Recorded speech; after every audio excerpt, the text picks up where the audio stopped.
Southwest.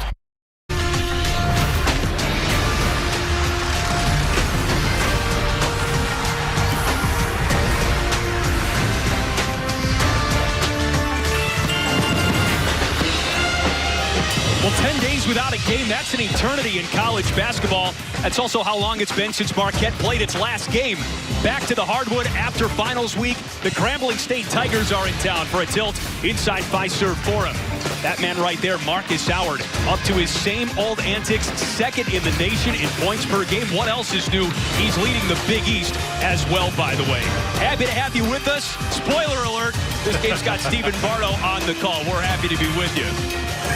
Merry Christmas, happy holidays. I'm Chris Foster's. Disappointed that you're not wearing that shirt, by the way. I'm taking it home with me, though, after the game. Trust me on that. Best believe that. And looking at Marquette, what do you think? Any signs of rust after a 10-day layoff? You know what, Chris? I don't think so, because this team is looking at a Big East championship this game and then 2 more non-conference tune-ups before starting January 1st at Creighton. So this is important that Marquette get on the right ship going forward. Absolutely, and a 7-2 start, nothing to complain about. We'll take a look at the starting lineups now. Grambling State, that's in Louisiana, but there are 3 players in this starting lineup who have ties to the state of Wisconsin. Travell Cunningham, Devontae Jackson, and Trayvon Bunch all played high school basketball in this state. For Marquette, they are still looking for a clearly defined secondary scorer to Marcus Howard, but we talked to Steve Wojciechowski about this. It can be any of the other 4 guys you see on that screen on any given night, supporting the 25 points per game from Marcus Howard. Jamal Cain, he'll be one of the first off the bench tonight, we believe. He's had an outstanding season. He has, and especially the last 2 games. He's been very active, gotten more minutes. You know, did a great job at Kansas State with a career-high 17 points, so expect more from him moving forward. Our officials tonight, that's Tommy Morrissey, joined by Bo Borowski and Justin Porterfield, the man right there. There's Bo, buddy of yours, Stephen, right? Both me and Bo Borowski go back a little ways. Opening tip, won by Theo, John, and Marquette, and we are underway. Holiday crowd inside Fiserv Forum. Students are on break, of course. Brendan Bailey with the dish to Theo John, and that gets us going. That's great ball sharing that time. Grambling State was making the adjustments, but just a step too slow. Brendan Bailey with a beautiful setup. Marquette would love to have the post position come alive. They've not gotten as much help scoring-wise as they would like from their 3 post players. On the drive, offensive rebound, Trayvon Bunch, and the 7-footer from just down the road in Racine, Wisconsin, flushes it home. You knew he and Devontae Jackson were going to come ready to play. You know, being in a pro venue for college guys, Chris, is really added juice to the experience. Grambling back into a matchup zone. We mentioned the ties that Grambling State's players have to the state of Wisconsin. That extends to the coaching staff as well. And Sakar Annam drains the long-range jumper. Oh, that's a great sign for Marquette. Sakar Annam, probably the most consistent player outside of Marcus Howard to start this season. He continues his improved offensive play. Just 2 possessions into this game, and Marquette's offense looks crisp. Tough shot by Devontae Jackson, the leading scorer for the Grambling State Tigers, and both teams' offenses are in rhythm early. They really are. Grambling State can score the basketball, but they give up a lot of points as well, so this could be a track meet, so to speak, here tonight. Tough shot. Brendan Bailey is blocked by Bunch. He could alter a lot of shots tonight if he stays out of foul trouble. On a cut, Anthony Gaston turns it over. Transition opportunity for Marquette. Anna, same spot, same result for 3. He's got 6. Nice job by Sakar Anna. Shooting over 38% now from 3-point land, something you could only dream of when he first got to Marquette. He is a redshirt senior from Minneapolis, a player who has improved every year on the floor. Travell Cunningham, meanwhile, lights up the scoreboard for the first time tonight, and it's 8-6 Marquette, couple of minutes in. Tell you what, Steve Wojciechowski cannot be pleased. His team coming in, Marquette, 22nd in the nation, only allowing 37% from the field, but Grambling red hot right now. Brendan Bailey, opposite corner for Annam this time, and he's off the mark for the first time. Last touch by Brendan Bailey. Speaking of Grambling State, they are coached by Dante Jackson, who is an all-state high school player at Alexander Hamilton High School right here in Milwaukee. This is the second year in a row he has taken his team back to the Badger State. Grambling State played at Wisconsin last year, and there are lots of friends and family of Dante Jackson inside Fiserv Forum tonight. Yeah, and it's good to see, you know, get a chance to come back home and get your players a great opportunity to be, like I said, in this NBA venue, and also to come to Milwaukee and check it out. Marcus Howard with the dish to Theo John, and the big man has got 2 slam dunks tonight. The Grambling State defense is a little bit Swiss cheese here early on.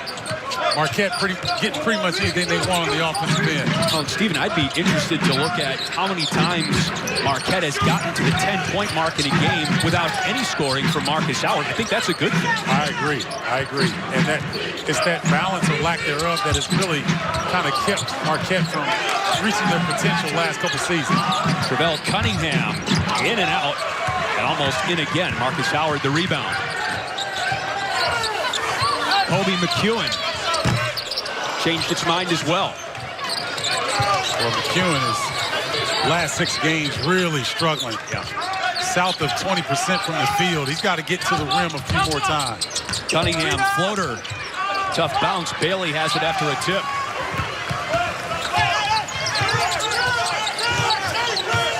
Here's McEwen. No-look pass. On the baseline drive, Annam missed the layup. Again, Bunch altered that shot. Another try, Annam off the mark as well. Jackson the rebound. Grambling State hurries. They got numbers. Ivy Smith Jr., the preseason SWAC Player of the Year. Grambling State out of the Southwest Athletic Conference. Gaston nearly lost the handle for a second time. Hustle play, Marcus Howard. That forces a tie-up. Possession stays with Grambling State. In terms of offensively, you couldn't be more pleased if you're a Marquette fan. Nice job on the dish to Theo John. He's got a couple of sweet assists. And Sakar Annam likes the corner pockets from both sides. Marquette off strong offensively. They've made 4 of their first 9 field goals. They've got 4 assists already. And, Stephen, what are some of the storylines for Marquette, in particular as we near the start of Big East play? Well, I'm looking for scoring depth for these Marquette Golden Eagles. And, you know, Marcus Howard is such a dynamic guy, but sometimes he's not going to have a good shooting night. Teams load up on him. You know, can they find a consistent score? I think this is the year that Marquette can win a Big East title. I know that Villanova's out there. I know Seton Hall is tough. DePaul is resurgent. But Marquette can definitely win. And can Brandon Bailey emerge as next up for Marquette? Somebody's going to have to fill the role that Marcus Howard, when he leaves, there's going to have to be someone else that fills the slot. I think it could be Brendan Bailey. Steve Wojciechowski has led Marquette to back-to-back 20-plus win seasons. Already in his 6th year, he eclipsed the 100-win total at Marquette earlier this year. NCAA tournament appearances 2 of the last 3 seasons, and we talked a little bit earlier in that graphic. Maybe Marquette can win the Big East this year. Do you think it's more important to win the Big East or get to the NCAA tournament again and win a game? You know, that's a great question, Chris. I think it's more important to get to the tournament and win a game. I think that has a lasting effect on the fan base. I think nationally it sends a message. It really puts a lot of exposure on your program.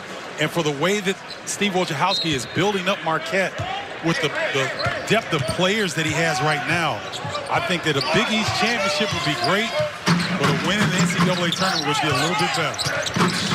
One thing that has eluded Steve Wojciechowski in a very successful 6-year run at Marquette, Marcus Howard with a bad miss from the corner. Typically don't see Marcus missing in that way.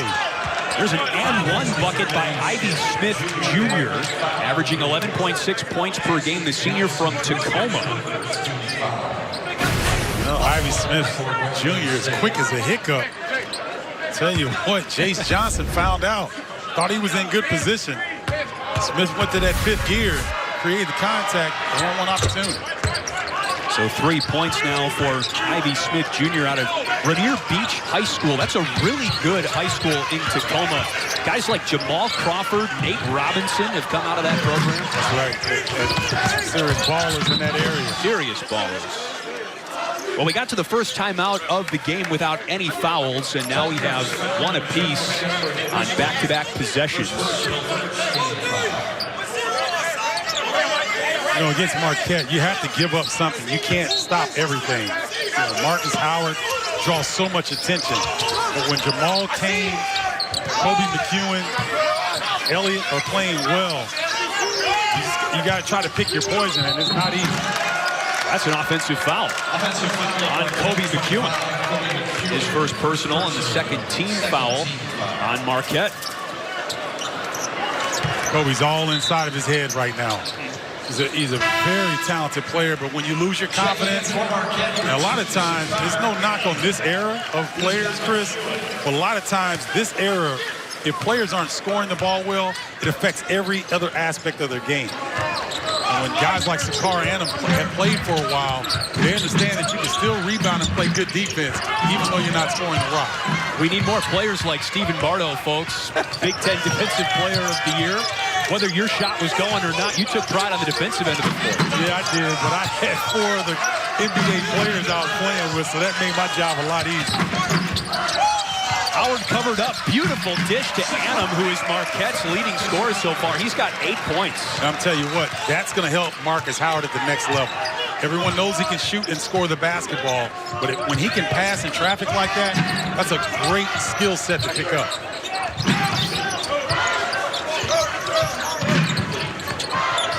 Oh, nice job, Chase Johnson, slowing the duck in. Forces the drive by Travell Cunningham, and he is fouled on his way to the cup.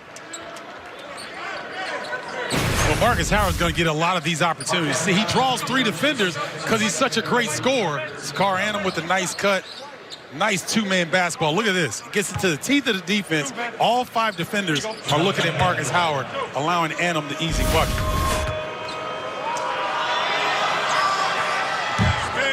Short for Cunningham, who was a star at nearby Arrowhead High School. He's on a team that went all the way to the Wisconsin State Finals in 2014.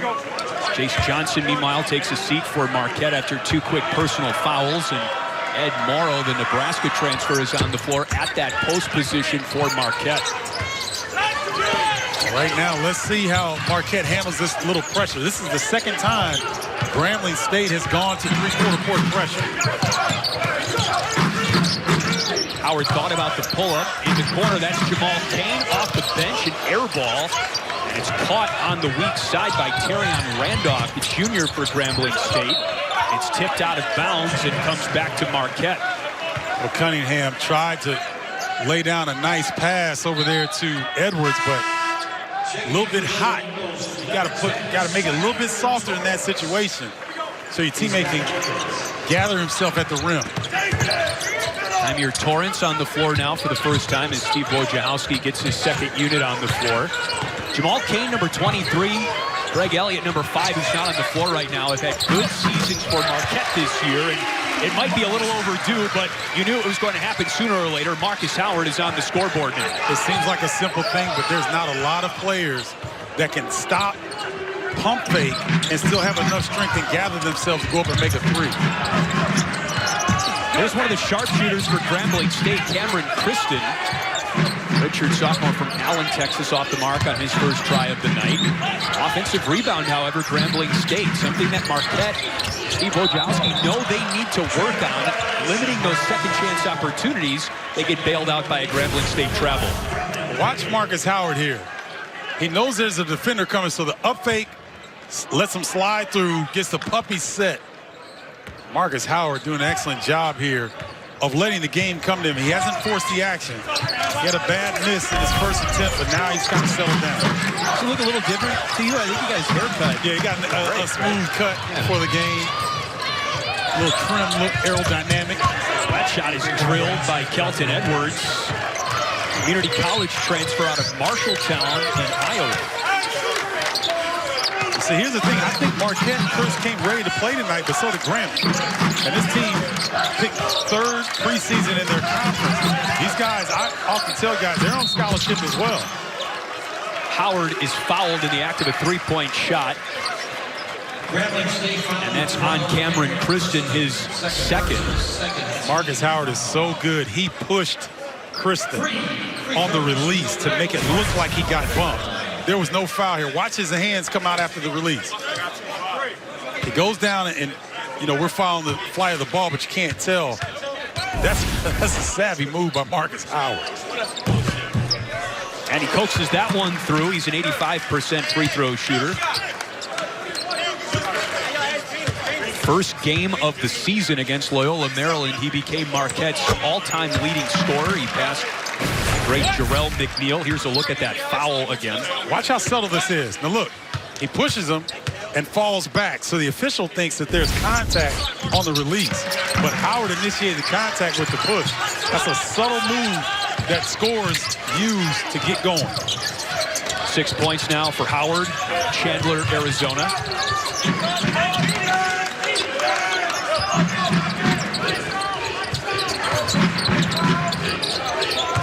Graham State was pretty good floor spacing here, half-court set. Foul on Ed Morrow Jr. for Marquette, and we'll take a timeout with the Golden Eagles up 5. Southwest. Guys, we got to win this 40 minutes. We got to come out here with the kill. How many kills do we have? One kill. They don't feel us at all.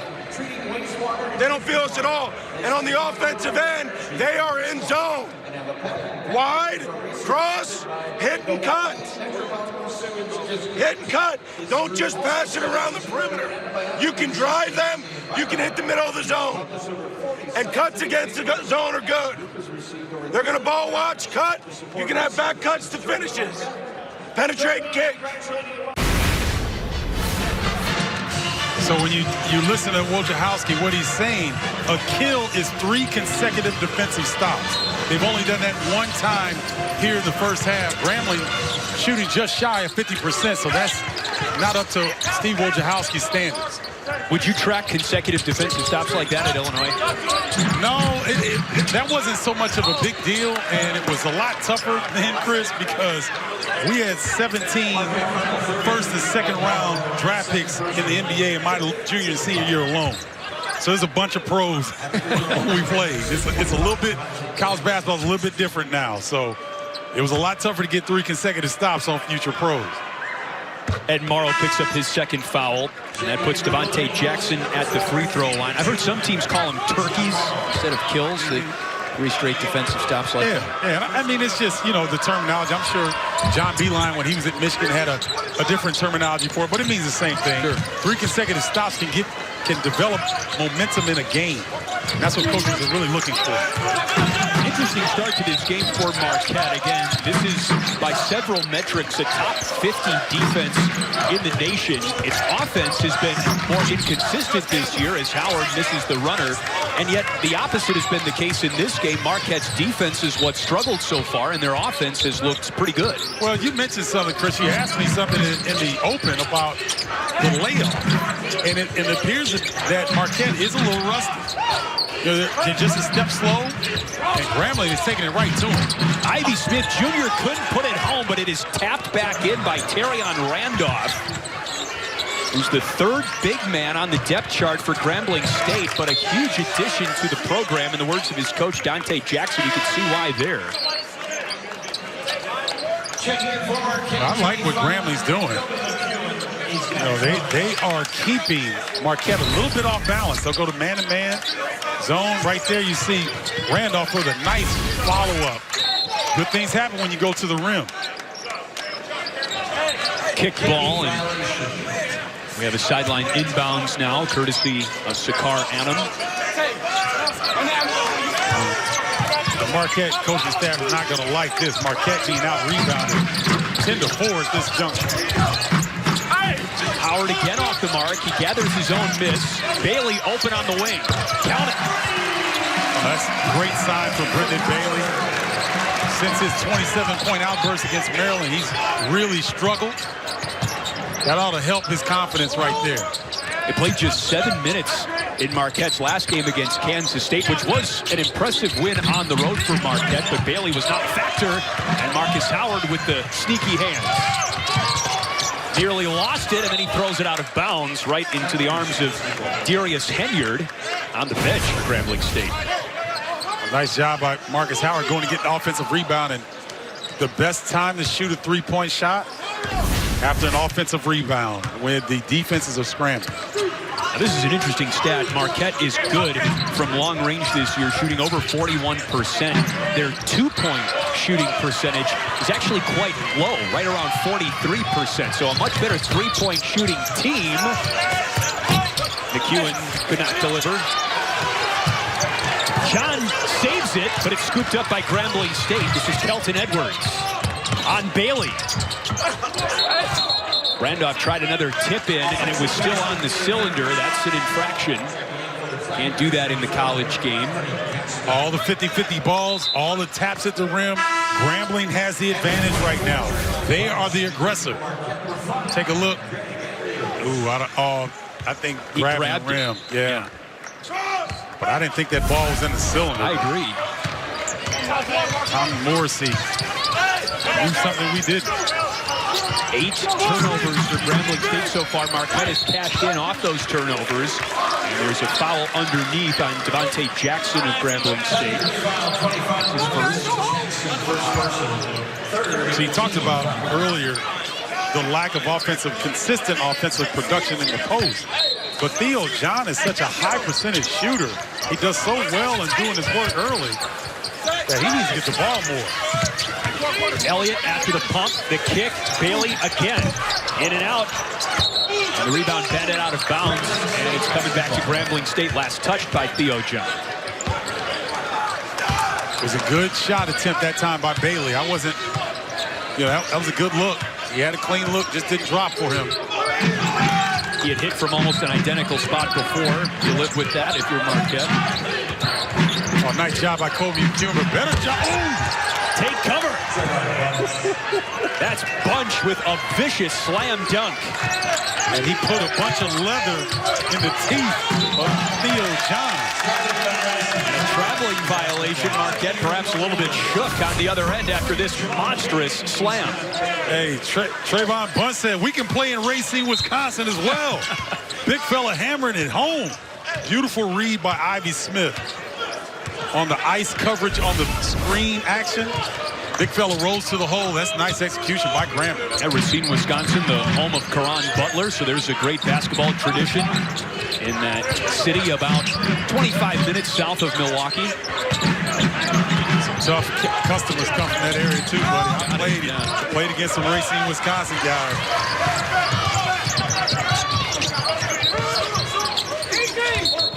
Adam took too many steps. Wow. Sakar Adam a little confused with that call right there. Marquette, you expect a little rust in the first 4-minute segment, maybe into the second 4-minute segment, but we're almost 12 minutes into this game, and they still look a little sluggish. A lot of that has to do with Grambling.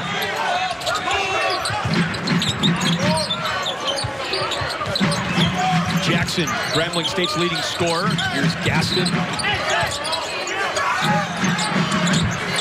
Off the rim, rebound John and Marquette. McEwen with a sliver draws the foul. I tell you what, led by Ivy Smith Jr., this Grambling team is up for the task. And I tell you what, Trayvon Bunch putting it down hard at the rim. Grambling hanging in. Their zone, we should be shredding it. You can get the ball to the middle every single time.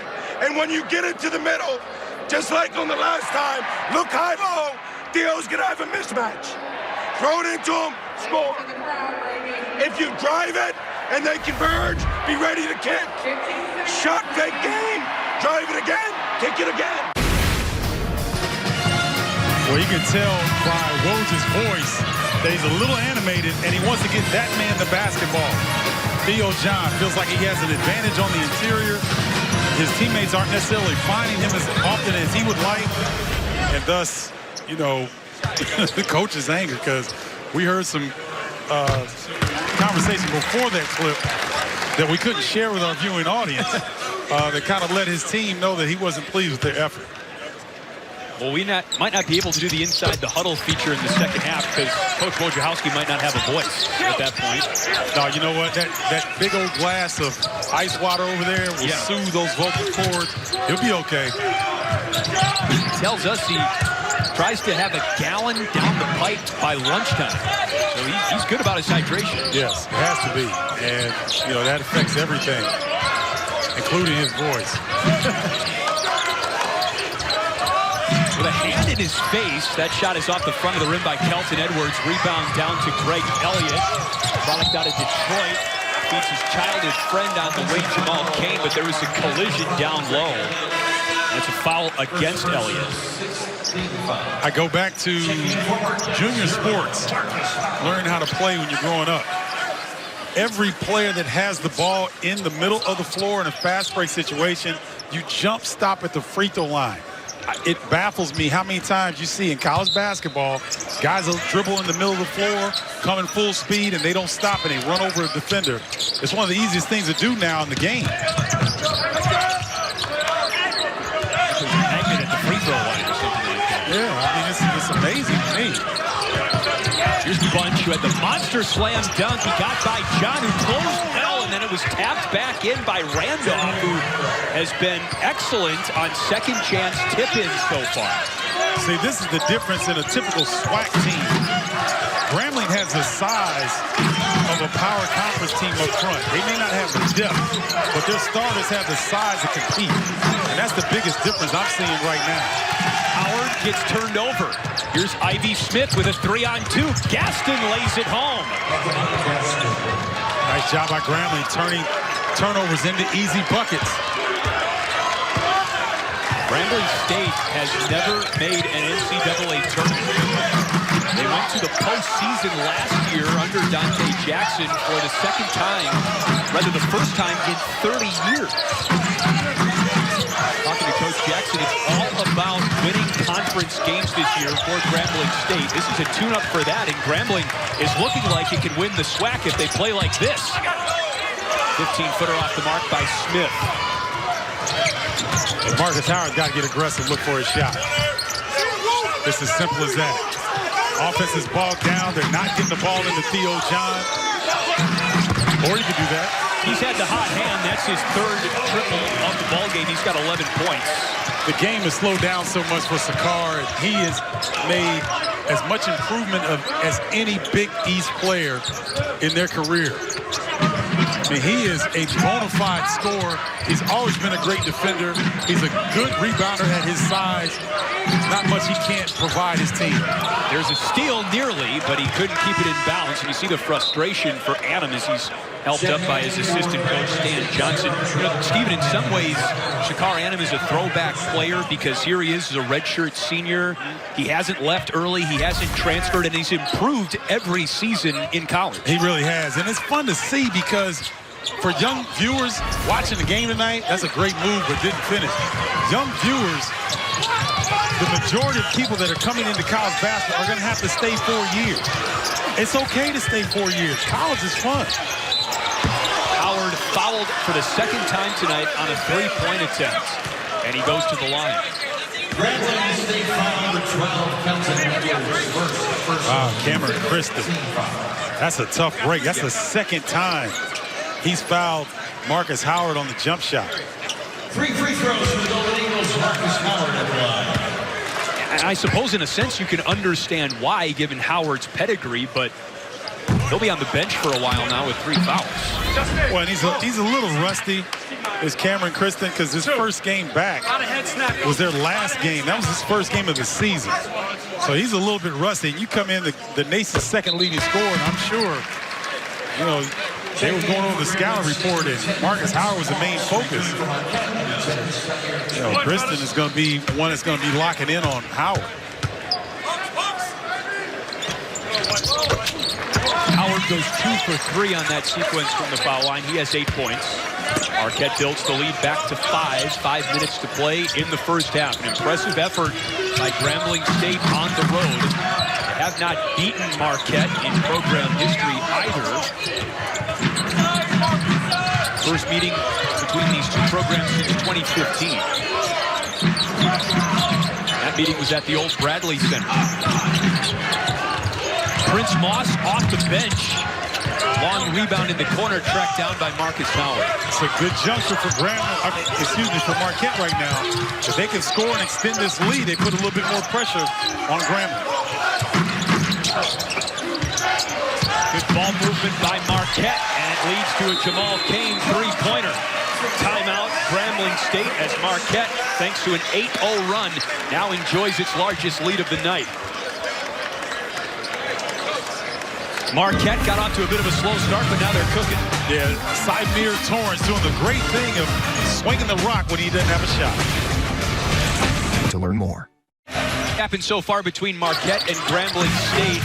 Marquette has looked good from three so far, Stephen, but you got to tip your cap at the effort by Grambling State so far. Yeah, they played well, and they kind of kept Marquette off balance a little bit. Marquette's starting to get their rhythm about them on the offensive end, but Grambling doing a really good job of competing on the glass, giving themselves second chance opportunities, and you see they're sharing the sugar. 7 of the 9 guys that have played have scored, so it's a good sign for Grambling. Lots of sugar to go around this time of year with the holiday season and all. Sakar Hanem has certainly been a bright spot for Marquette, not just tonight, but all season long. Making it rain from long range in particular. A very good defender as well for the Golden Eagles.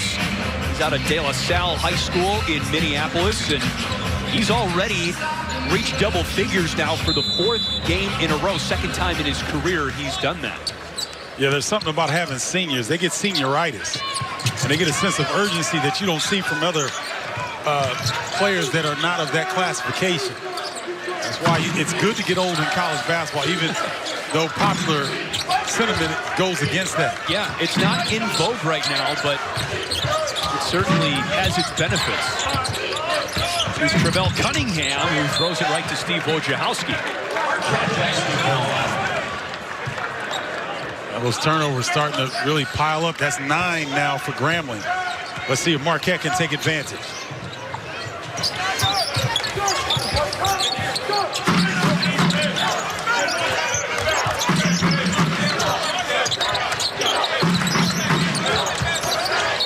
Howard fouled. He goes to the line. That's on Travell Cunningham, his first. Let's go, White. We got 2 to go. Well, Marcus Howard creating something where it didn't appear much was there. How do you think Grambling State's done on him so far? I think they've done a fairly good job. You know, he's gotten the majority of his points. 5 of his points are from the free throw line. He's been struggling from the field, so I think they've made it tough on him. You know, but the thing with him, Marcus Howard, he can hit one, and all of a sudden, he can get hot on you. He was not on from the free throw line in that stretch. Now missed 3 times at the foul line tonight. Off brand for an 85% foul shooter this year.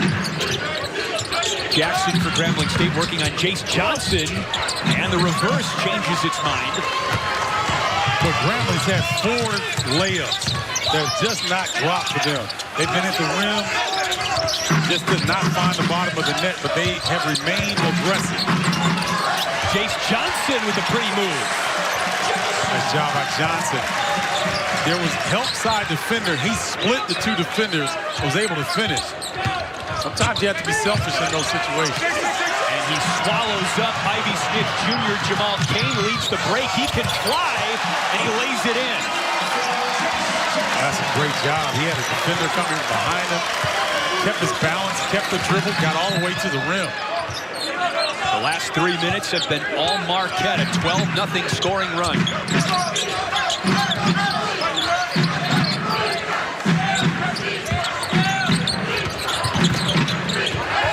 Cunningham. And the drought continues. Fantastic rebound by Hanem, climbing over the back of Randolph.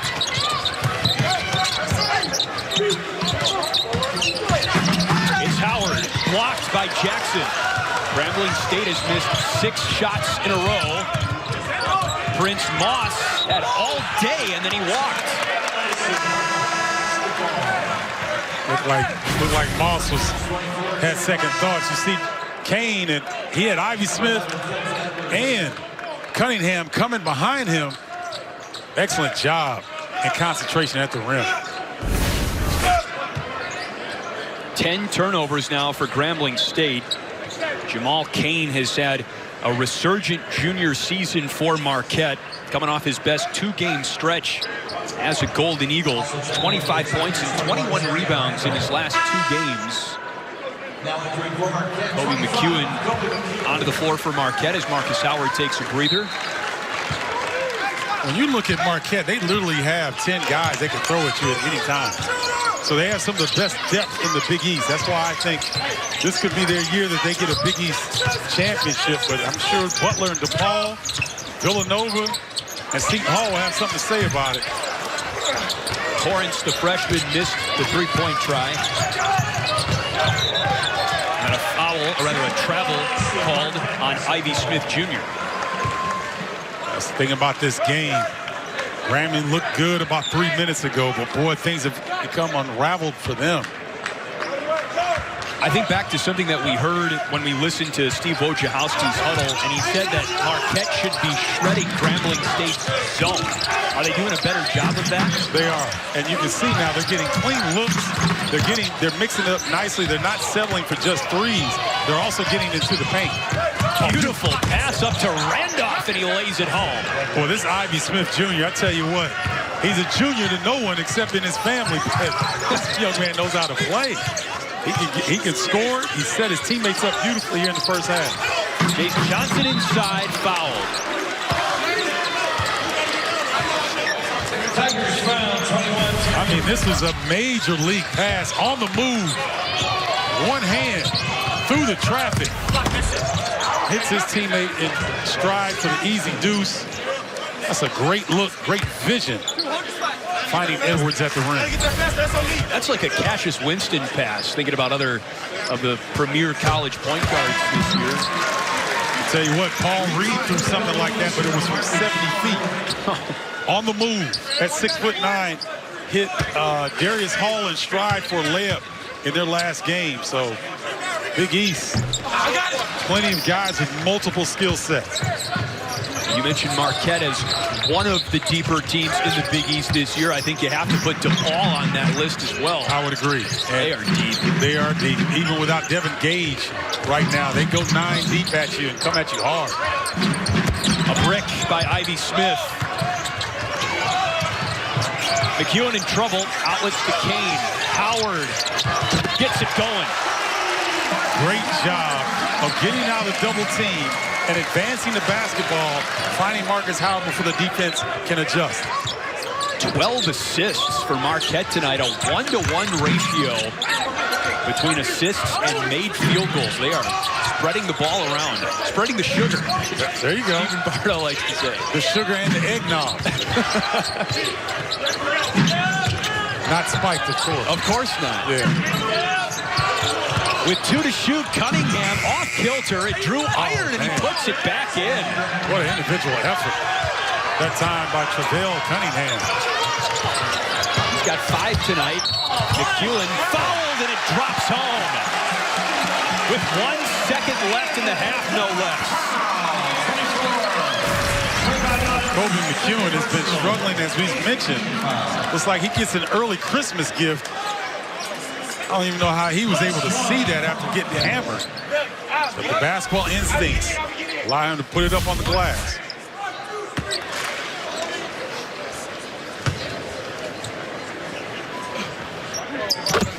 For what it's worth, the struggles for McEwen from the field have been well documented. He is one of the best free throw shooters in the Big East. 91% on the season. And the tenor of this game feels a whole lot different than it did midway through the first half. Marquette pockets a 15-point lead going into the break. They made a nice run towards the end, tightened up their defense, got better on the offensive end, and the result is them with a double-digit lead. 19-4 run for Marquette to end the half. Grambling State put up a spirited effort, but it's the Golden Eagles up 42-27 midway through. Southwest.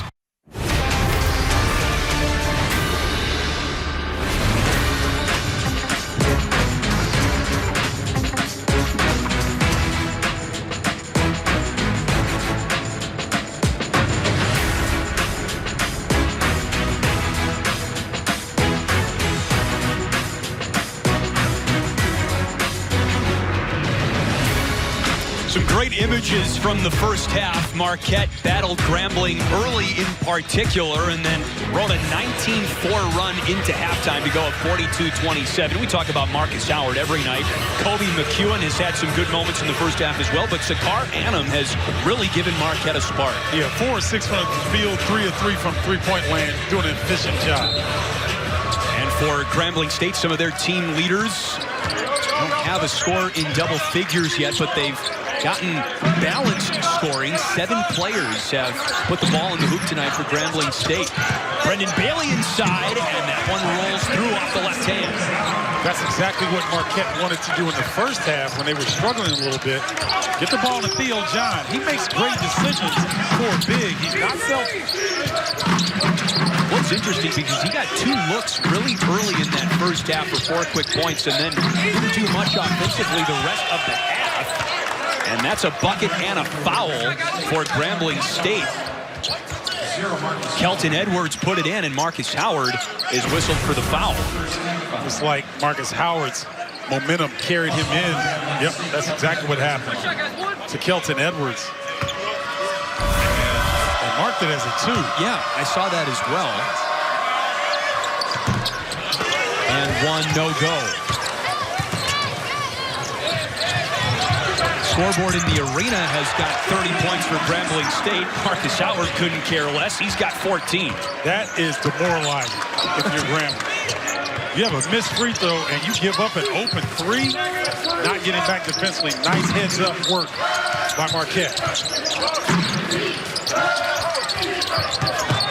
Ivy Smith Jr. That shot was contested by McEwen. It stays with Grambling State. Take a look at this. Oh, he's clearly behind the 3. And that's a tough break for Grambling right there.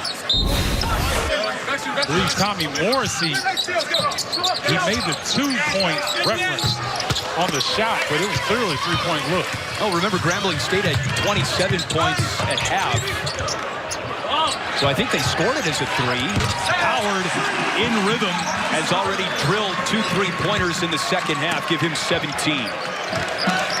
Once again, you notice Marquette is not taking their time getting the ball up. They are really looking to attack early in the offensive set.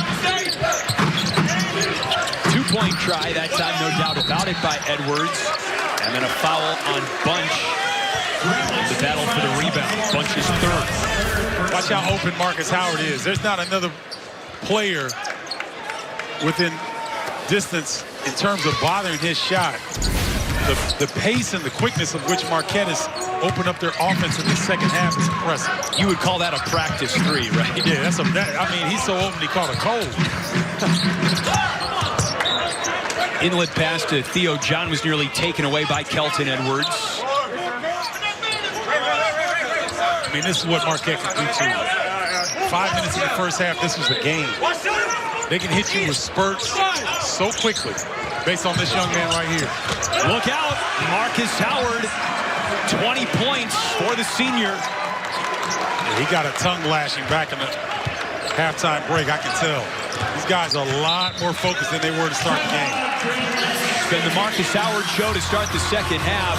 All 9 of Marquette's points have been scored by Howard. Defensive lapse on the side of Grambling results in an open look for Marcus Howard. Boy, that's a sweet follow-through. Today. Have certainly shared between Marcus Howard and his brother. They have tracked down a couple other notable brother tandems that have starred in college basketball. You saw the Hands Bros.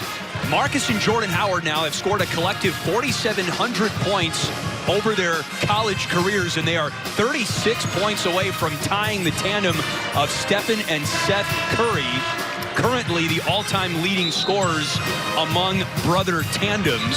So that record is going to fall imminently. Marcus Howard's brother, by the way, Jordan, played at Central Arkansas. He's now playing professionally in South Korea, but he certainly did his fair share to get the Howards very close to becoming the highest scoring brother duo ever. Oh, yeah. I mean, Marcus Howard has the majority. We can give him that. But his brother put in the hole as well. So it's not like, you know, a brother that scores 1,000,000 points and the other one scores 2. You know, both these guys are solid guards and could score the rock. Quick foul on Theo John there, and you saw Tyler and Ben Hansbrough, who are the 3rd highest scoring brother duo of all time, and also Larry and Eddie Bird on that list of the top 5. See, that's what I was describing, because nobody's heard of Eddie Bird. Guilty. Right? And I've been around, and I watched Larry Bird when I was a kid, growing up in Carbondale, Illinois, when Indiana State would come through SIU in the Missouri Valley Conference. I don't remember an Eddie Bird, so that might be one of those things where Larry scored 3,998 and his brother scored 2. Right. I was going to ask you what the breakdown was as Ivy Smith Jr. goes switch for 4 points. Now it was 80-20, 90-10. We'll have to dig that up for the next broadcast. 98%, 2%, something like that. Eddie Bird did play at Indiana State as well, by the way, as McEwen is denied underneath.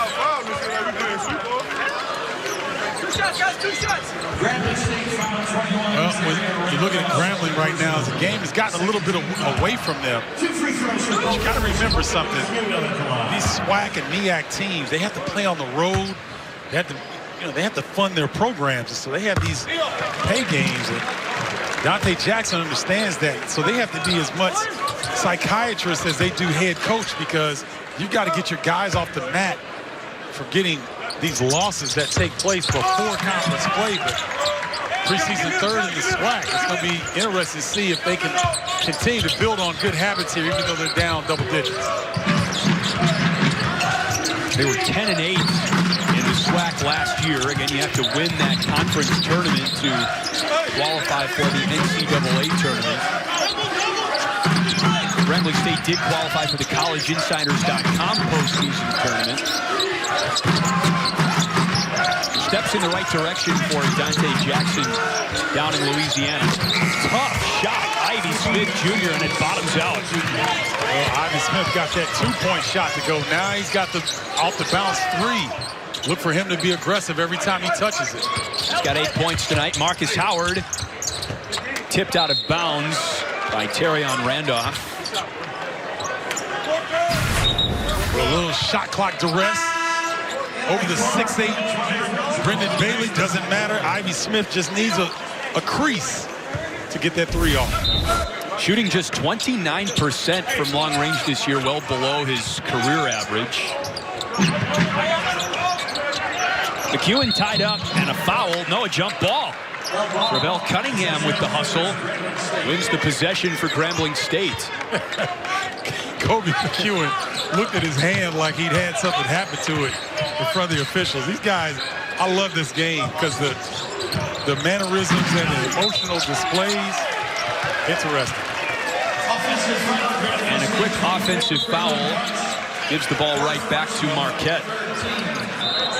4 fouls now on the big man, Trayvon Bunch, who may have had the biggest highlight of the night so far with a monster slam dunk in the first half. It was nice. I mean, in traffic over Theo John, who usually catches those more than he catches. I mean, he usually blocks more of those. I know what you mean. Yeah. Then he gets, then gets put on his head. Yeah, like that one was. Well, he led the Big East in blocks per game last year. He's usually denying those shots instead of ending up on that side of the poster. Marcus Howard in and out. Ed Morrow Jr. with the rebound. Here's Adam, who has had the stroke tonight. When you hear that cotton, you know you're feeling good about your shot. Did not hear it that time. Rebound to Marcus Howard. It's pretty sound, though, isn't it? Yes, it is. Off glass, Annam, not enough touch. Rebound down to Grambling State. Here's Cunningham. Good job, Marquette, getting back defensively. Bang! Kelton Edwards, native of Dallas. He's got 13 points tonight. Good-looking wing player. His teammates are looking for him on the 3-point line. And he's been good with his shot selection. Hasn't forced many shots, but feeling good right now from long range.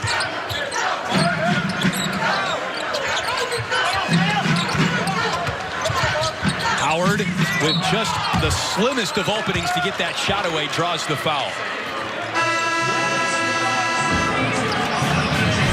Well, Marcus Howard has had his successful three, but the man for Marquette from long range tonight, Sakar Anna.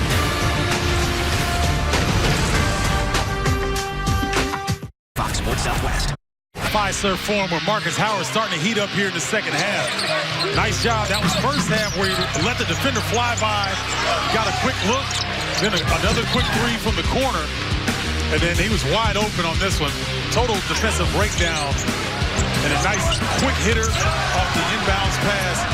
Marcus Howard starting to get busy. Here's the scouting report, Chris. When he goes left, you'll see him create space for the jumper. When he goes right, he typically goes to the rim. Doesn't need a lot of space because he elevates so well.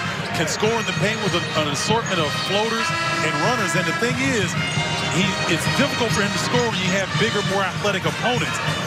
But where do you find those? You know, bigger athletic guys. The NBA? Yeah, exactly. Who are quick enough and long enough to not foul him. He gets a lot of college defenders in a bind because you got to stay up on him because they don't have the size. But then when you're too close to him, he can draw fouls. Again, he's only 5'11", one of the best college basketball players ever, but what adjustment is he going to need to make to translate his style of play to the pro level? I just think he's going to have to find the right situation. Okay. I think he's a high IQ player, and he will learn what he needs to learn, and he'll make the adjustments. He's not afraid to get in the gym and work on his game, and so I think you'll see that. Anna arguing his point, but I think you'll see that as he gets to the next level, he gets to a place. He'll be able to come in as maybe off the bench to start. I don't think he'll start. I don't think we'll see a Trae Young situation because he just doesn't, Marcus doesn't handle the basketball and set up his teammates as well as Trae Young does. But there's a spot for him in the league. Tough fall-away jumper did not drop for Edwards. Marcus Howard, meanwhile, picks up the foul. That's his second personal. Kelton Edwards is a good-looking wing. I mean, he's been in double figures 5 times this year already. And, oh, nice steal. Symir Torrance with the whips. Got too far away from him, but Marquette hangs on, and Marcus Howard, automatic. Boy, Marcus Howard gives opposing teams and coaches, gives them nightmares. I mean, you can't make a mistake because if you do, it's 3. I mean, forget about making a mistake. You can't put a toe on the line. That's true. Great point. Marquette running for more, up 24. He slips through. Annam, that's his hot spot. 17 points for Sakar Annam. And a career-high 5 made triples and a technical foul assessed to Kelton Edwards, who's not done jawing just yet. You know, it's tough when you're down 27 and somebody on the bench says something to you, the opposing bench, and you lose your cool. I mean, he had really been playing well, Kelton Edwards. You lose your composure a little bit. Let's take a look. See what caused this, Chris. Sakar Annam, nice job squaring up. Oh, just an exchange of words. Yeah. That was Dexter Acano, a true freshman for Marquette who is redshirting this year, that got in Kelton Edwards' ear. And I mean, Kelton Edwards is a junior. Young, and I call everybody young fella because everybody's young compared to me. But when you're playing this game, if you're a freshman or whatever, I can kind of understand that. But he's a junior, right? He's been around college basketball a little bit. You can't let an opposing guy get into your head that easily. Especially a guy who's not even dressed, right? Right. I mean, because here was the thing. The official, Justin Porterfield, saw what happened. He let the first exchange go. The problem was that Kelton Edwards goes back. So after the replay review, and keep an eye on number 11 for Grambling State right there, the player in street clothes is Dexter Acano, and they did assess double technical fouls. One on the Marquette bench, and then one on the Grambling State player, Kelton Edwards. Just unfortunate right there. Just early in the season. And again, Kelton Edwards has to focus on what he's doing on the floor. Those guys aren't even playing, as you said. Full court pressure now, administered by Marquette. Across half court, Travell Cunningham. And that pressure is not designed to necessarily come up with a steal, but it takes time off the shot clock, keeps the opposing team off balance a little bit. Now we're already inside of 10 seconds in the shot clock. Cunningham has to make something happen. Annam got a hand in there. Cunningham gets it back. Oh, nice move. Made something out of nothing. Beautiful adjustment at the rim.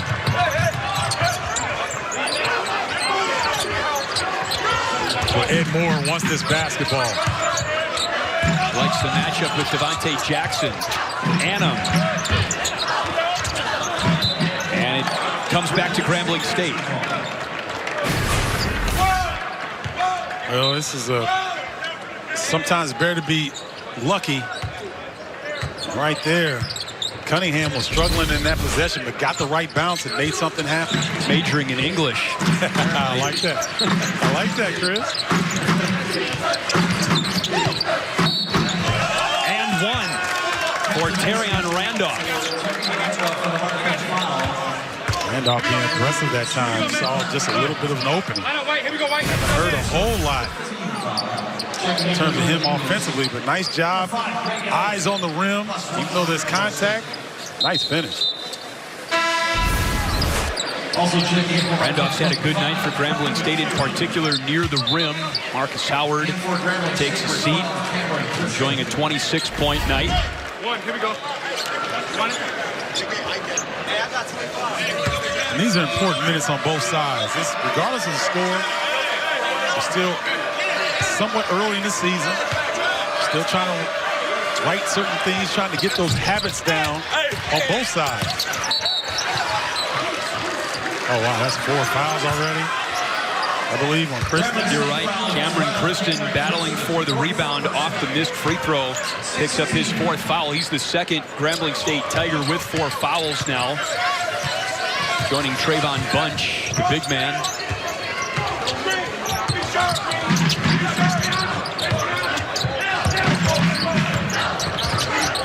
Hook pass to Jamal Kane. Bullet pass in the corner. Torrance pulls up. And that one drops in after a couple of bounces.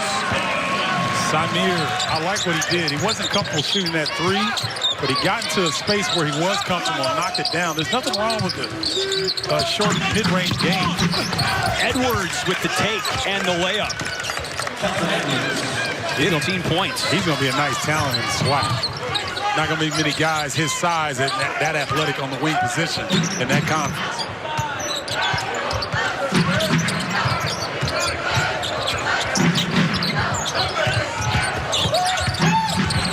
Morrow inside, finally got his paint touch and drew the foul. There was a fallen Grambling State player in the restricted area. We have free throws when we come back. Sports Southwest. Number one, we got to take pride in guarding the ball. Yes, we do need to help each other, but they are getting, like right there, he took 2 dribbles and was at the rim. Keep your chest in, it's a driving team. When they have a live dribble, they are trying to get into the paint. Coach Wojciechowski, again, remember what I said? Both coaches aren't looking at the score. Right. They're trying to develop habits, because those habits, it's tough to sit down and play hard-nosed defense when you're up as big as Marquette is up right now. But those are the habits that will come through in Big East play. This game, what he's talking about is not about necessarily this particular game. this is moving forward. And, you know, it's I know our viewers at home are like, man, why is he, you know, harping so much on that? But it's not about right now. It's about moving forward. And Wojciechowski's trying to hammer that home. And you see the 7-2 record, but there is an underneath to that. Some people think that Marquette has not put together consistent halves, especially against teams that on paper they should beat. After a slow start to this game, Marquette has been in command since late in the first half. But Kelton Edwards is pinned by Ed Morrow. 5-on-4, Marquette. Elliott, baseline. Somebody get it to Ed Morrow. He needs to touch this. Elliott takes away that opportunity, but he makes it count. I mean, that was a monster block by Ed Morrow. Kelton Edwards was already at the rim, and Morrow came out of nowhere without fouling. That's the type of effort that can get you a Big East championship. And in a 26-point game, that got the crowd very much involved. Kobe McEwen needs that one. It looked good, but it popped out. Offensive rebound saved by Jamal Cain. And a travel. Kelton Edwards is having a fantastic game, and this was going to continue the trend. No, sir. Denied at the rim. Ed Morrow, excellent job. Look, no foul, goes with his offhand. Then they run the ball up, swinging around the perimeter. Around the world, Elliott finishes. Lots of snow. Morrow's a Chicago guy, by the way. Yes. Simeon High School. You got to say it right. You can't say Simeon. Simeon. Okay. Yeah, that's how you say it in Chi-Town. I get my Southside card revoked if I don't say it right. Got guys like Jabari Parker to keep you honest on that. That's right. Kobe McEwen with a flex. Derrick Rose, too, right? Simeon. Oh, yeah. Derrick Rose, Nick Anderson, Irvin Small, the late, great Ben Wilson. Kobe McEwen, that's weight room right there. Go ahead and flex, young fella. I see you. You deserve that one. Foul on Devontae Jackson. We mentioned McEwen, an outstanding free throw shooter, hitting over 91% of his tries this year. In a funk from the floor. Marquette, you see, dominating the free throw battle so far tonight. Boy, nice screen roll action defense by Marquette that time. Long rebound, Elliott with a greeting for a fan in the front row.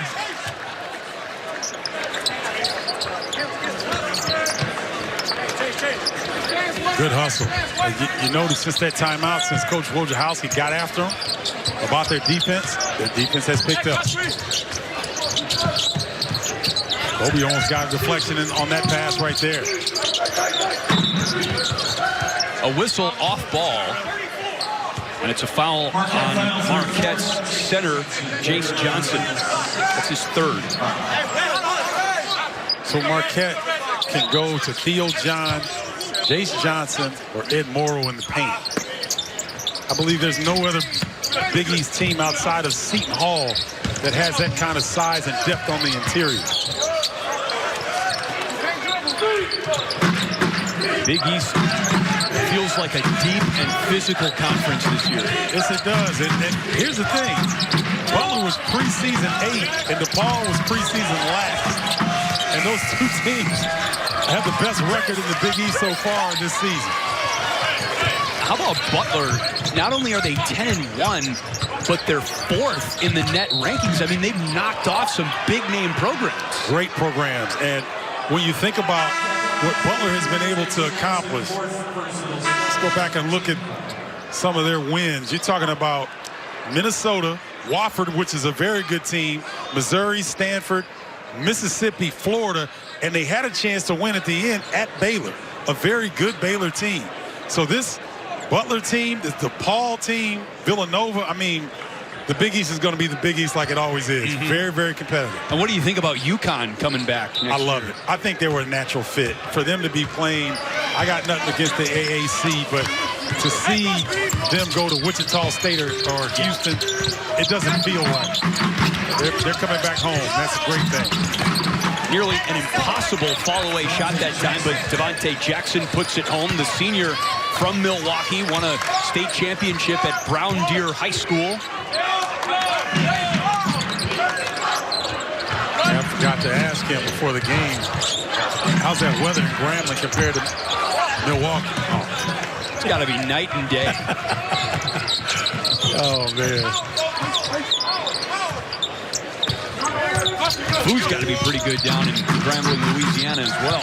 You better believe it. It's a foul on the drive by Kelton Edwards. He was tripped. It's on Simir Torrance. Oh, Grambling used to have such a strong football tradition. Late, great Eddie Robinson put out so many NFL players. But tell you what, Coach Jackson doing his best to try to put a footprint on the basketball program. One more, Justin. Doing a great job. And talked about earlier, his team is preseason third in the SWAC. But from what I've seen, they've got the size and the talent to really make some noise. I wouldn't be surprised to see them in the NCAA tournament. It would be a program first if Grambling State makes it there. First free throw good by Kelton Edwards. And you mentioned the late, great Eddie Robinson. Well, that's Cameron Kristen for Grambling State. His dad played football for Eddie Robinson, so he's a legacy player for Grambling State. His mom also played volleyball for the Tigers. That's great connections right there. Always so many great storylines in college basketball. Yeah. Elliott, rainbows. And it falls off.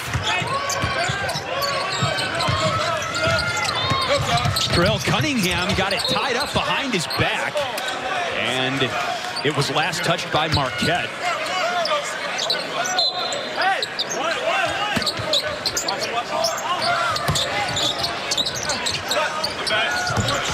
Edwards off the flange. Watch Theo John this time. He may get involved here. Yes, sir. Falling, and he lost the ball.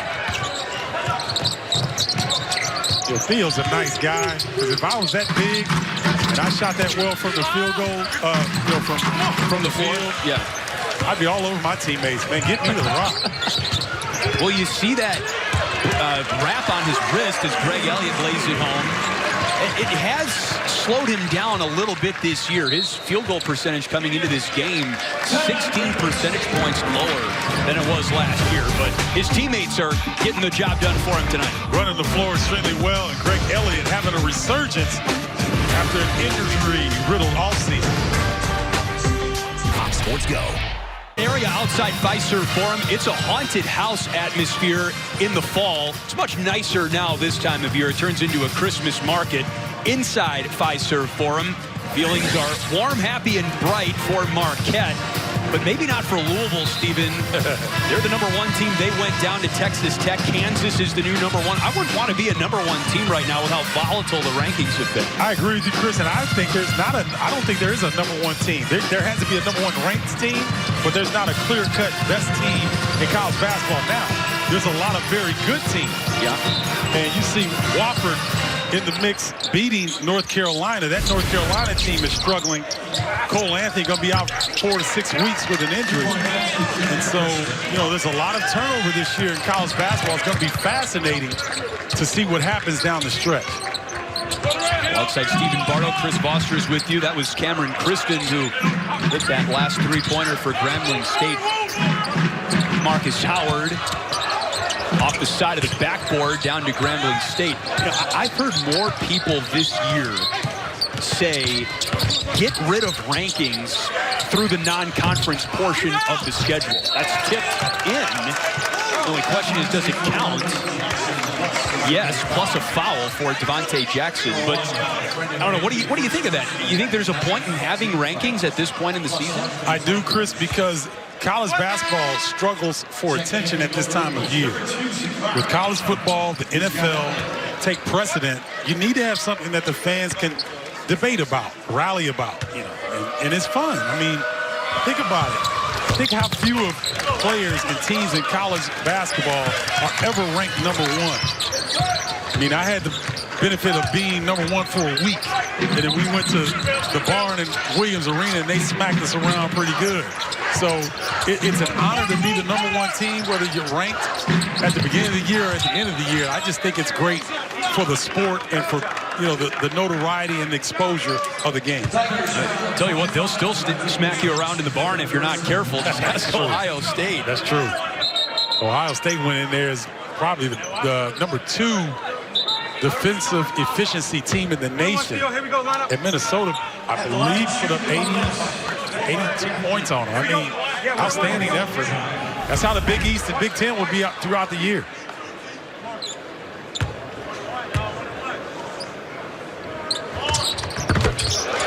Quieter night for Theo John as he scores for the first time since early in the first half.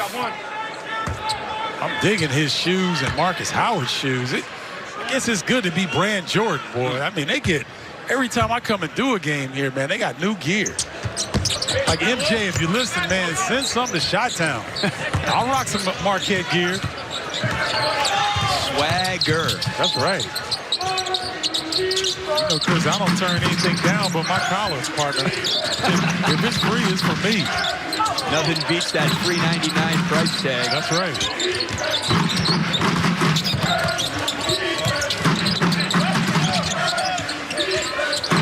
Cunningham with the spin, left hand over Theo John. It's a beautiful individual effort there by Cunningham. Going past a couple of defenders there. Tell you what, Marquette has still been solid defensively, though. I mean, they really haven't let up one bit.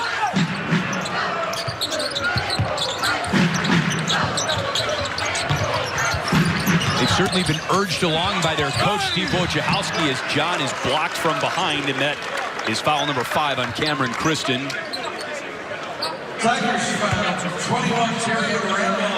Correction, it's on Terrion Randolph, beg your pardon, so that's his 4th. John still to the free throw line. Theo John quietly goes about his work, does all the dirty work. One of the best shot blockers in the country. Good rebounder, physical specimen. His teammates say he eats weights. It shows. Yeah. Yeah. I mean, he was put together pretty well coming out of high school, but he's even added to that. And that novel that he has on his right arm has a tattoo. I mean, I got to ask him, how long did that take? Maybe that's got his workout program on it or something. Hey, that might be it. Definitely have to ask him that. Yeah, for sure. Out of Champlain Park High School in Minneapolis. Outstanding high school athletics program across the board. Really good volleyball program as well up there.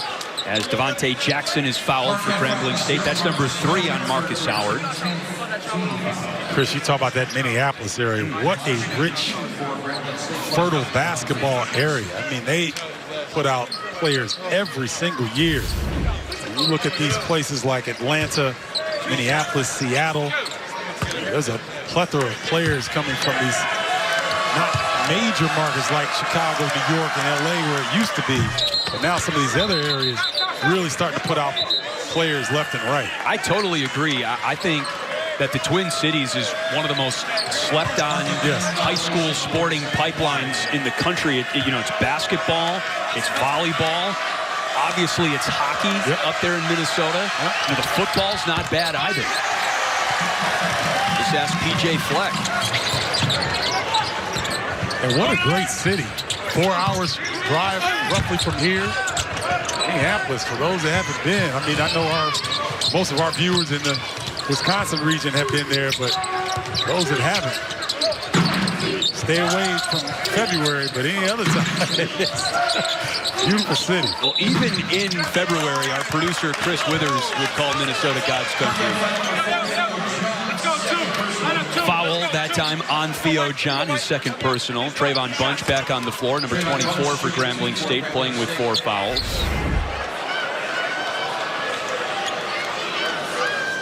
This is the part about college coaches that kind of surprised me a little bit, Chris. You know, now, they've had 10 days off as Marquette. So sometimes you worry about injury in this situation when you're up big, you know, coming down the stretch. But again, Coach Wojciechowski really trying to instill these habits. You know, and you talk to Marquette's fans, and they kind of compare the Golden Eagles to another in-state team, the Green Bay Packers. The record looks pretty nice, but the fans don't really feel the team is somehow winning the way they should be. And maybe that goes back to instilling the habits and why Coach Wojciechowski has got his players on the floor in a 20-point game rather late. Yeah, but see, we have to remember that fans is short for fanatical. And so you really can't please fans unless you win a national championship. I mean, fans are always going to have something to talk about. And that's the beauty of this sport. You know, that there's always conversation pieces. Fans feel like they know what's best. And, you know, it's good for the game, for them to feel that way. They have high expectations in this program. Marquette, one of the more underrated programs in all of college basketball. Marquette ball right now after a Grambling State turnover. Year number 6 for Steve Wojciechowski. He's taken Marquette to the NCAA tournament 2 times. They have not won an NCAA tournament game yet under Wojo. That would be a great swan song for Marcus Howard in his senior season to get this team, along with Coach Wojciechowski, of course, an NCAA tournament win. I think so, and I think you want to see outstanding performances in the NCAA tournament. That young man right there, if he could get in, I think he could be one of the more fantastic players and have one of the more memorable performances. I completely agree. I mean, doesn't it seem like the NCAA tournament is tailored to a guy like Marcus Howard, who can, at the flip of a switch, get red hot for a weekend, 2 weekends, and carry a team. We saw Carson Edwards do it last season. I mean, they were Mamadou Diakite runner from going to the Final Four. So he does have that ability, Marcus Howard, to put his team on his back offensively in a tournament situation.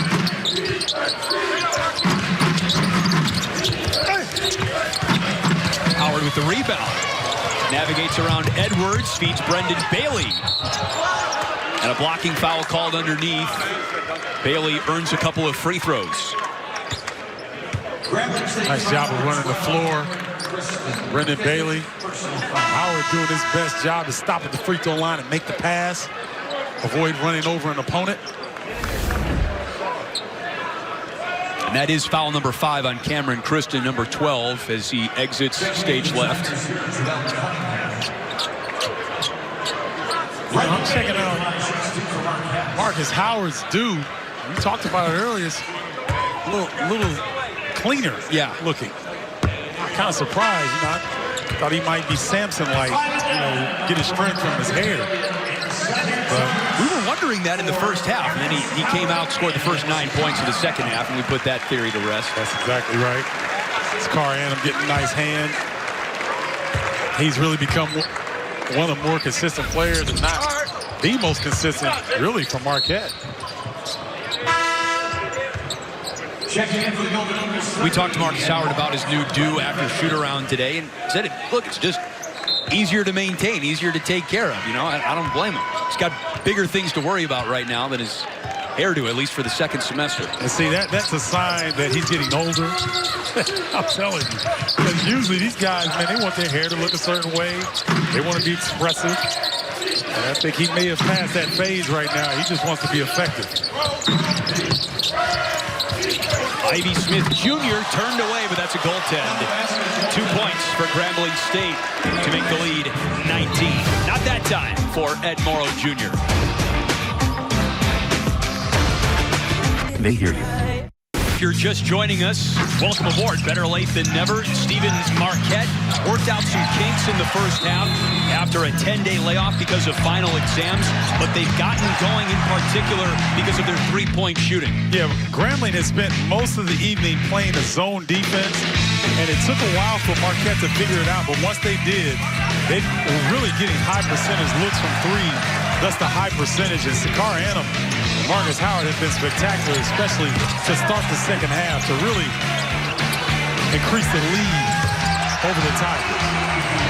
By Marcus Howard standards, a ho-hum night, as you would think. Howard and Annam are done for tonight with 3:38 to play. But a couple of times I heard you mention some of the little things that Howard was doing, a pass here, a plant there, that really speak to how well-rounded his game is as Morrow knocks one in off the window. Yeah, it's going to have to be well-rounded, Chris, in order for them to reach the lofty goals that they set for themselves. Speaking of Marquette, Marcus Howard, he's going to have nights where he's not shooting the ball well and teams are loading up on him, but he can still create opportunities for his teammates because he's that talented. An exasperated look on the face of Jace Johnson right now as he has just fouled out of the game and will join Marcus Howard on the bench.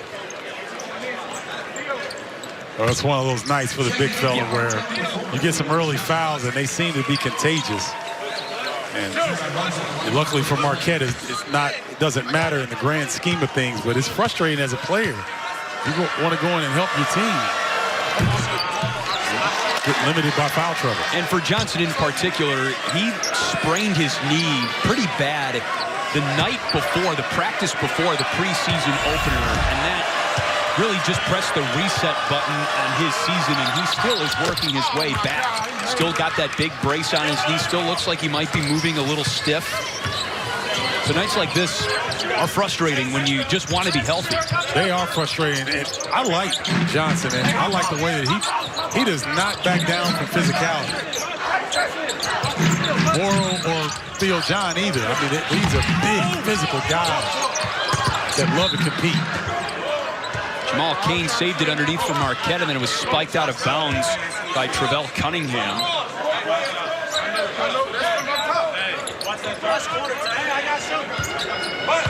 Let's see this out-of-bounds execution, see if they can get a look. Oh. Ed Morrow Jr. returns the favor as he posterizes Trayvon Bunch. Great execution. I was looking to see if Marquette could get a quick look. They got one, and Morrow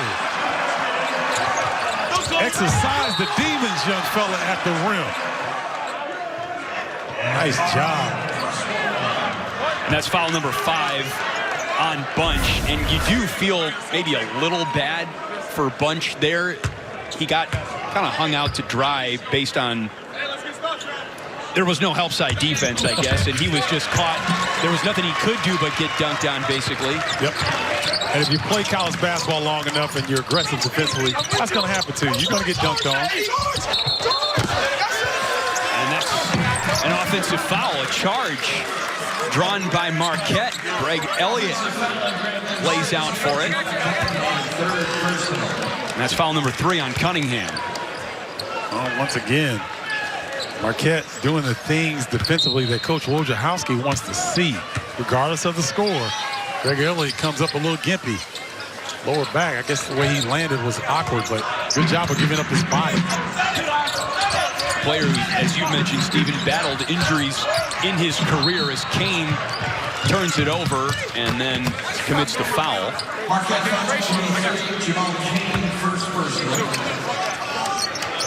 Cain and Elliott are sort of a tag team for Marquette. They've got a social media show, if you will. They call it the Greg and Jamal show, or sometimes the Jamal and Greg show. It airs on a recurring basis on Marquette basketball's Twitter feed, so be sure to check it out. But it's a team that there's just a good vibe around it, too. In addition to the depth and the, potential player of the year and Marcus Howard that we've talked about, there just seem to be good vibes. Yeah, they get along. And Doc Rivers said this, the NBA championship coach, who is the Los Angeles Clippers coach. He said that teams that touch each other the most tend to be the most successful. The fist pumps, the hugs, the hand, tapping the guy on the back when something doesn't go right or when it does go right. That's what you see a lot with Marquette. This is a connected group. You see them come together right here, hug each other, discuss what happened there, and then line up. Foul on Symir Torrance for Marquette, and it puts Ivy Smith Jr. at the free throw line.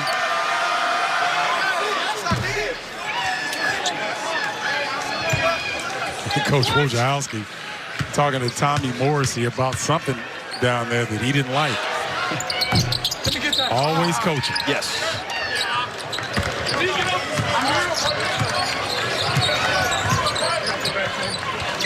Marquette, after a sluggish first half, really put it on here in the second, trying to round themselves into shape. Jamal Cain knocks it down. 36% three-point shooter this year. He's had a quiet night after a hot couple of games before final exams for Marquette, but he's let his other teammates carry the offensive load tonight, and there's an answer from Kelton Edwards, who continues to fill up the scoring totals for Grambling State. He nears 20 points. I wonder if Greg Elliott on their show ever says Cain is able. Very good. I would go with Big Daddy Cain, but that was before they were born, so they wouldn't know who I was talking about. Well, he's looking pretty able right now. Jamal Cain rockets up to 11 points, a very quiet 11 points for the native of Detroit.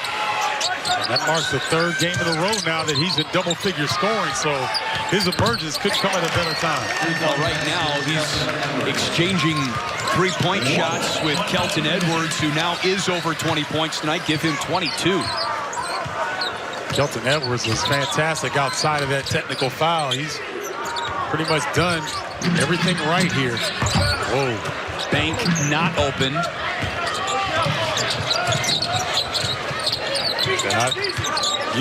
Bank was... He closes at 5, you know? Yeah, no, I like what you said, but I think it was more like a brick than a bank. I mean, you heard the thud off the backboard. Almost broke the window of the bank. I'm telling you.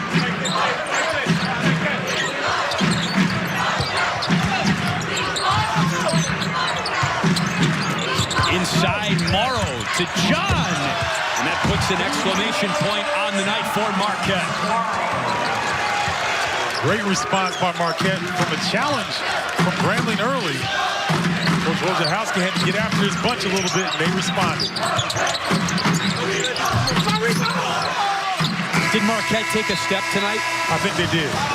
We saw some good things in the second half when the game was out of reach, and they were still defending. So Coach Wojciechowski has to be happy with the consistent effort in the second half. Marquette wins by 21 points. They improve to 8-2. Bardo does every game on TV. And a matter of fact, he's doing the next one against North Dakota State. For my great friend and broadcast partner, Stephen Bardo, I'm Chris Foster's. 2 more tune-ups for Marquette before conference play begins in the Big East. On behalf of our fantastic Fox Sports Wisconsin crew, we say so long from Fiserv Forum. Marquette with a big win over Grambling State.